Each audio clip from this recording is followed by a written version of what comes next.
देखो electric flux क्या होता है, एक विद्युत क्षेत्र लेते हैं हम। विद्युत क्षेत्र कैसे बनाते हैं हम?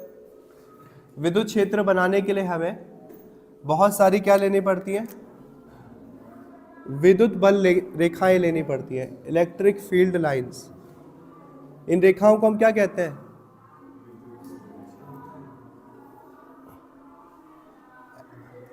जब ये सिंगल लाइन हो तो उसको विद्युत बल रेखा कहते हैं, इलेक्ट्रिक फील्ड लाइन। और जब ये सारी रेखाएं एक साथ हो, एक ग्रुप में हो, तब हम इसी को कहते हैं विद्युत क्षेत्र। सिंपल सा इलेक्ट्रिक फ्लक्स कि किसी विद्युत क्षेत्र में आपको एक पृष्ठ लेना है, पृष्ठ, ये पृष्ठ होना चाहिए बंद, और ये जो भी पृष्ठ लेंगे ये एक्चुअल में एग्जिस्ट नहीं करता है, ये बस हम डेरिवेशन को या प्रॉब्लम को सॉल्व करने के लिए अपनी तरफ से लेते हैं। एक्चुअल में ये नहीं होता है कि विद्युत क्षेत्र में वो पृष्ठ एक्चुअल में उपस्थित नहीं है। तो कभी भी विद्युत क्षेत्र में एक बंद काल्पनिक पृष्ठ लेते हैं। पृष्ठ कैसा होना चाहिए? बंद। और पृष्ठ में कोई फिक्स नहीं है कि आप आयत ही लो, मैं बार बार ऐसे कह रहा हूं तो आयत ही लो, कैसा भी लो, बस वो कैसा होना चाहिए? बंद होना चाहिए। हम जानबूझकर आयत और वृत्त लेते हैं क्योंकि फॉर्मूले निकालना आसान है, उनके क्षेत्रफल निकालना आसान है। रैंडमली कुछ भी जलेबी बनाओगे तो फिर उसका क्षेत्रफल कैसे निकालोगे, वो दिक्कत पड़ जाएगा। तो किसी विद्युत क्षेत्र में कैसा पृष्ठ रखा गया है? एक बंद और काल्पनिक पृष्ठ रखा गया है, ठीक है। तो किसी विद्युत क्षेत्र में मैं एक बंद और काल्पनिक पृष्ठ बना रहा हूं। सबसे आसान डायग्राम यही बनता है, इसलिए यही बनाते हैं हम हर बार, ठीक है। आप स्केल से अच्छे से ड्रॉ करना है इसको। तो किसी विद्युत क्षेत्र में एक बंद और काल्पनिक पृष्ठ है, ठीक है। अब मैं डेफिनेशन पढ़ रहा हूं इसका, विद्युत फ्लक्स का। दो तरीके से डेफिनेशन आएगा। पहला सिंपल वाला डेफिनेशन देखो, सिंपल सा, विद्युत क्षेत्र में स्थित किसी बंद काल्पनिक पृष्ठ से होकर गुजरने वाली विद्युत बल रेखाओं की संख्या या विद्युत बल रेखाओं का मान विद्युत फ्लक्स कहलाता है। अगर सामान्य लैंग्वेज में समझना है तो ये जो बंद काल्पनिक पृष्ठ आपको दिख रहा है ब्लैक कलर का, इसमें से कितनी विद्युत बल रेखाएं गुजर रही हैं? 3 गुजर रही हैं। तो इसका विद्युत फ्लक्स कितना होगा? 3, ठीक है। अगर मैंने विद्युत बल रेखाओं का मान बढ़ा दिया तो इसकी विद्युत फ्लक्स भी क्या हो जाएंगी? इंक्रीज कर जाएगी। अब कितना हो गया? 1 2 3 4 5 6। तो सिंपल सा डेफिनेशन दिमाग में रखो, एक एक वर्ड मिस नहीं कर सकते, 2-3 वर्ड इसमें आएंगे।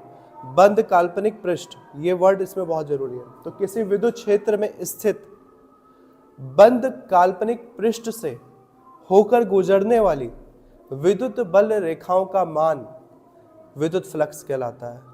सुनो, किसी विद्युत क्षेत्र में स्थित पृष्ठ, कैसा पृष्ठ है? बंद व काल्पनिक पृष्ठ या बंद काल्पनिक पृष्ठ से होकर गुजरने वाली, कौन गुजर रही है इनमें से? विद्युत बल रेखाएं। इन्हीं के जो मान है इसी को हम कहेंगे विद्युत फ्लक्स, ठीक है। लेते हैं सिंपल सा। अब फॉर्मूला कैसे निकलेगा इसका? देखो, विद्युत फ्लक्स को दिखाया जाता है फाई से। फाई, ये जो विद्युत फ्लक्स है इसको दिखाया जाता है फाई से। आपको पूरी फिजिक्स में 2 टाइप के विद्युत फ्लक्स आएंगे। एक आएगा विद्युत के वजह से, आवेश के वजह से उत्पन्न होने वाला विद्युत फ्लक्स, और एक आएगा चुंबक के वजह से उत्पन्न होने वाला विद्युत फ्लक्स, ठीक है। सॉरी, आवेश की वजह से उत्पन्न होगा तो विद्युत फ्लक्स कहेंगे, और चुंबक की वजह से उत्पन्न होगा तो चुंबकीय फ्लक्स कहेंगे। जब आवेश की वजह से उत्पन्न हो या विद्युत की वजह से उत्पन्न हो तो उसको हम कहेंगे फाई ई। ई मतलब इलेक्ट्रिसिटी, फाई और बेस में ई। और जब चुंबक की वजह से उत्पन्न होगा तो फाई के बेस में क्या रख देंगे? बी लिख देते हैं, जहां पे भी चुंबक आता है। खैर, अब समझो फॉर्मूला कैसे निकलेगा। ये बंद काल्पनिक पृष्ठ, और मान लिया कि इसका क्षेत्रफल कितना है? ए इसका क्षेत्रफल है, सपोज दैट। इस विद्युत क्षेत्र का मान सपोज कर लो कितना है? ये विद्युत क्षेत्र का मान सपोज कर लो, ये विद्युत क्षेत्र कितना है? ई। और सिर्फ यही ई नहीं है, ये पूरा विद्युत क्षेत्र क्या है? सब जगह किसी पॉइंट में ले लो, ई है, सपोज दैट। और ये जो आपका क्षेत्रफल है ए हमेशा इसमें क्षेत्रफल के साथ क्षेत्रफल सदिश भी इंक्लूड रहेगा, इसलिए क्षेत्रफल सदिश पहले मैंने बता दिया है, क्षेत्रफल सदिश हमेशा रहेगा साथ में, ठीक है। क्षेत्रफल सदिश कैसा होता है, हमेशा सीधा निकलता है। अगर ये पृष्ठ आपका सीधा होता तो वो क्षेत्रफल सदिश भी कैसे निकलता, सीधा निकलता। देखो अगर ये आपका होता तो ये सीधा ऐसे निकलता, सीधा ई के साथ ही निकल जाता, बट आपका जो पृष्ठ है ये हल्का सा क्या टिल्ट है, तिरछा है।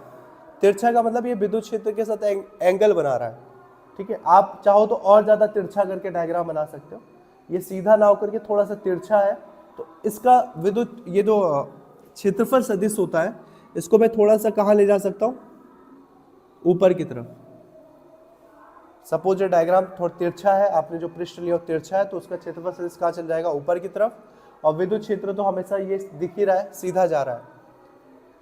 क्षेत्रफल सदिश को किस चीज से दिखाते हैं, देखो एरिया को ए से दिखाया, तो एरिया वेक्टर को किस चीज से दिखाएंगे, क्षेत्रफल सदिश को एरिया वेक्टर कहते हैं ना, तो एरिया को ए से दिखाते हैं, तो एरिया वेक्टर को, वेक्टर का मतलब तीर का निशान, तो ये दिखा दिया एरिया वेक्टर, तीर का निशान।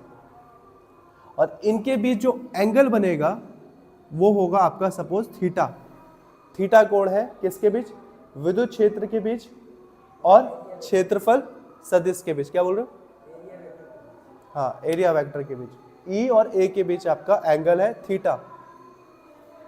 तब आपका क्या फॉर्मूला बनेगा, देखो डेफिनेशन सिंपल सा है, फॉर्मूला थोड़ा टेक्निकल है और एक दो लाइन में ही समझ जाओगे, पहले करने दो इसको पूरा। तो फाई ई बराबर क्या हो जाएगा, ई डॉट, और ये सपोज इस छोटे से क्षेत्र से निकलने वाला मैं एरिया वेक्टर निकाल रहा हूं, सपोज ये छोटे से क्षेत्र से, तो मेरा एरिया वेक्टर होगा डी, छोटा सा निकाला तो डी ए लिख सकता हूं, बड़े से क्षेत्र से निकाल रहे हो तो ए लिखेंगे, मैं इसे डी फाई करूंगा तो मैं इसे डी ए करूंगा, ये फाई है तो मैंने इसको ए छोड़ा हुआ है। तो फ्लक्स क्या होगा, फ्लक्स सिंपल सा हो जाएगा विद्युत क्षेत्र और एरिया के बीच का डॉट प्रोडक्ट, इनके बीच डॉट लगा है तो ये होगा डॉट प्रोडक्ट।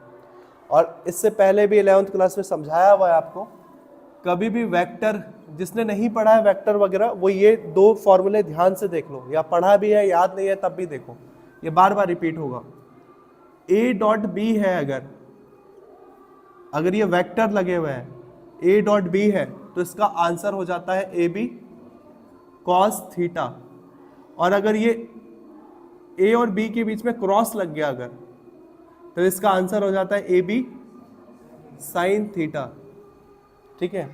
तो इसलिए इसका फॉर्मूला हो जाएगा फाई ई बराबर ई, अब देखो जब साइन और कॉस के रूप में लिखते हैं तो ये तीर का निशान हटा देते हैं वेक्टर, तो ये कितना हो जाएगा, ई और ए के बीच में कौन सा प्रोडक्ट है, डॉट या क्रॉस, डॉट है तो क्या आएगा, कॉस थीटा, तो ये आ जाएगा ई ए कॉस थीटा। ये आपका फॉर्मूला है, ये भी फॉर्मूला ही है,